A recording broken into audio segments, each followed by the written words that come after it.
Hello students, welcome to my channel Neelima tech classes. आज काफ़ी time बाद मैं कुछ वीडियो पोस्ट कर रही हूँ चैनल पर। तो आज हम जैसा कि आप बोर्ड पर देख रहे हैं, एक नया टॉपिक हम आपके सामने लेकर आए हैं, एरे। एरे एक बहुत ही ज़्यादा इम्पोर्टेंट टॉपिक है हमारे आईसीएसई क्लास 10th का सिलेबस में। अभी तक हमने भी जितने भी डेटा टाइप्स पढ़े थे वो सभी के सभी कंपोज प्रिमिटिव डेटा टाइप्स थे, लेकिन उसमें एक हमारा एरे है जो एक कंपोजिट डेटा टाइप है। और कंपोजिट डेटा टाइप को किस तरह से उसके प्रोग्राम्स करते हैं, किस तरह से उसको हैंडल करते हैं, वो सब हम इस चैप्टर में पढ़ेंगे। होप सो कि मैं पूरी की पूरी इस चैप्टर को यहाँ पर जितना भी सिलेबस से, बोर्ड से रिलेटेड सिलेबस है, आपका कंटेंट है, वो यहाँ पर पूरा कराने की कोशिश करूँगी। तो इसके लिए आपको चैनल पर बने रहना होगा और हर एक वीडियो को देखना होगा। ओके, तो let's start without wasting our time कि एरे क्या होता है। ओके, तो सबसे पहले जैसे कि मैंने आपको बताया यहाँ पे कि एरे क्या है। एरे एक कंपोजिट डेटा टाइप है। हमारे पास डेटा टाइप्स टू टाइप्स के होते हैं, that one is primitive data types and second is composite data type. Composite data type, primitive data types में हमारे int, float, double, short, byte इस टाइप के डेटा टाइप्स आते हैं। एंड कंपोजिट में हमारे एरे, रेफरेंस एंड स्ट्रिंग्स हमारे data types आते हैं। ओके, तो एरे हमारा एक कंपोजिट डेटा टाइप है and an array is an order data structure which can store a fix size collection of element of same data type. Means क्या हुआ इस डेफिनेशन का? इस डेफिनेशन का मीन ये हुआ कि एरे में हमारे जो होते हैं वो सेम डेटा टाइप्स के एलिमेंट ही का कलेक्शन होता है। It is a collection of homogeneous data types. Means कि आपके जितने भी एलिमेंट्स होंगे उनका डेटा टाइप्स एक ही होना चाहिए। अब एरे की नीड क्यों पड़ी, नीड क्यों हुई एरे की? सबसे पहले जब हम किसी चीज का क्रिएशन करते हैं तो उसमें आता है आखिर जरूरत क्या थी, चल तो रहा था सब कुछ। तो जब हमने देखा कि जब हम फंक्शंस के थ्रू प्रोग्राम बना रहे थे, तो सपोज कीजिए कि मुझे यहाँ स्टूडेंट 3 थे जिसका रोल नंबर मुझको एंटर करना था, तो मैं इस तरह से कुछ मैसेज दे रही थी, SOPLN enter the number of first student.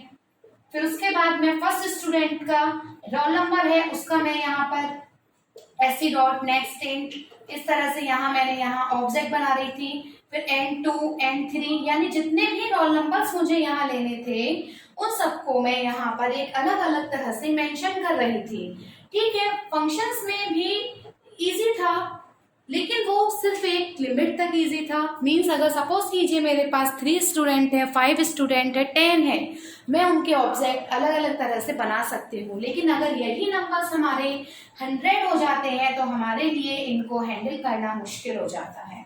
Okay, तो इसी प्रॉब्लम को सॉल्व करेगा हमारा एरे। तो इस एरे में, इस टॉपिक में हम कुछ ऐसी टेक्निक यूज करेंगे कि एक सिंगल लूप से या एक सिंगल हमारे स्टेटमेंट से हमारे सारे जितने भी हम रोल नंबर स्टूडेंट्स के या कुछ और नेम्स या कोई और डेटा एम्प्लॉयज का स्टोर कराना चाहते हैं तो वो हमारा एक बार में ही उसका स्टोर हो जाए। ठीक है, तो ये नीड हुई हमारी कि हमारे टाइम को बचाता है, शॉर्ट करता है और हमारे स्टेटमेंट को कुछ ही स्टेटमेंट में हम जैसा इंटरफेस, जैसा आउटपुट चाहते हैं वो हमें देता है। ओके, तो अब जब यहाँ पर एरे को हमने देखा कि किस तरह से एरे होता क्या है, देन नीड क्यों हुई, तो अब इसको हम देखेंगे रिप्रेजेंट किस तरह से करेंगे। रिप्रेजेंट करना भी बहुत जरूरी होता है कि हम जब एरे बना रहे हैं तो वो कैसे रिप्रेजेंट होना चाहिए। ओके, तो रिप्रेजेंट किस तरह से करना है एरे को, देखिए यहाँ पर जैसे कि मैंने कहा कि homogeneous data type means suppose कीजिए मेरे पास यहाँ पर कुछ एलिमेंट है ABCD। ओके, तो इनका डेटा टाइप क्या है, ये सभी जितने भी हमारा सेट है, ये सेट A ले लिया मैंने, या सेट मैंने यहाँ पर ARR ले लिया मैंने, यहाँ सेट ARR। तो यहाँ हमने क्या किया कि इसके सेट ARR के अंदर हमने ABCD एलिमेंट्स हैं, लेकिन कंडीशन ये है कि सेट के अंदर जो भी एलिमेंट्स हैं उनका डेटा टाइप सेम होना चाहिए। जैसे ABCD है, हमारे सभी कैरेक्टर वैल्यू को होल्ड कर रहे हैं, या फिर कुछ और भी हो सकता है, जैसे 1 2 3 4 है तो इसका मैंने सेट यहाँ ए लिया इस एरे का नेम, यहाँ 1 2 3 4 यानी सभी के पास न्यूमेरिक वैल्यू है। ठीक है, तो जब अगर हमारे पास इस तरह से होते हैं तो जैसे मैं आपको बताती हूँ इसका कि अगर मैंने यहाँ पे सॉरी यहाँ नेम रफ हो गया, जैसे यहाँ मैंने इस तरह से एक हमने सेट लिया जिसमें हमने 1 2 3 4 6 7 यहाँ वैल्यूज हमने रखी हुई हैं, तो एरे में रिप्रेजेंटेशन कैसे करेंगे, तो यहाँ पर हमने इसका ए लिया, जैसे सेट में हम जनरली किस तरह से रिप्रेजेंट करते हैं, जो सेट होता है उसमें भी हमारे सेम ही नंबर्स आते हैं, जैसे यहाँ लिया हमने 1 2 3 4 6 एंड 7, इस तरह से हमने यहाँ पर अपने सेट को अपने एरे को रिप्रेजेंट किया। ओके, ये हमने रिप्रेजेंट किया कि किस तरह से हमारा एरे रिप्रेजेंट होता है, एरे एक्चुअल में होता क्या है, एरे की नीड क्यों हुई। अब इसका डिक्लेरेशन एंड इसका इनिशियलाइजेशंस और भी बहुत कुछ आगे आप वीडियोस में देखेंगे, तो आप बने रहिए वीडियो के साथ and thank you for watching this video. Hit the like button and do comments. Thank you.